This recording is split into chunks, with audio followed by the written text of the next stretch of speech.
கர்த்தருடைய பரிசுத்த நாமத்திற்கு மகிமை உண்டாவதாக. இந்த நாளிலும் வேதத்திலிருந்து நாம் ஒரு வசனத்தை தியானித்து கர்த்தருடைய ஆசீர்வாதத்தை பெற்றுக்கொள்ள கர்த்தர் நமக்கு உதவி செய்வாராக. நீதிமொழிகள் 10ஆம் அதிகாரம் 7ஆம் வசனத்தை நாம் வாசிப்போமானால், நீதிமானுடைய பேர் புகழ்பெற்று விளங்கும் என்று நாம் வாசிக்கிறோம். பிரியமானவர்களே, இந்த நாளிலும் கர்த்தர் உங்கள் பெயரை பெருமைப்படுத்த வல்லவராய் இருக்கிறார்.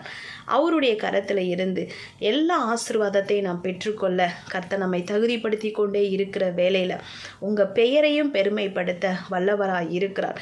நம்மளுடைய பெயர் கர்த்தர் அநேக மக்கள் மத்தியில் இன்னும் உயர்த்தும்படியாக, விசேஷமாக நம்ம குடும்பத்தில், நம்ம சபையில், தேசத்தில் கர்த்தர் நம்மை அவருடைய ஜனம் என்றும் அவருடைய இரத்தத்தினால் கழுவப்பட்ட நீதிமான்களாகிய நம்மளுடைய பெயரை கர்த்தர் பெருமைப்படுத்த இந்த நாளில் நாம் செய்ய வேண்டிய காரியங்களை நாம் பார்த்து நம்மளுடைய பெயர் ஜீவ புஸ்தகத்தில் எழுதியிருக்கிறதை உணர்ந்து நம்மளுடைய நாமம் புறஜாதிகள் மத்தியில் கர்த்தர் நம்மை மகிமைப்படுத்தும்படியாக வேதத்தில்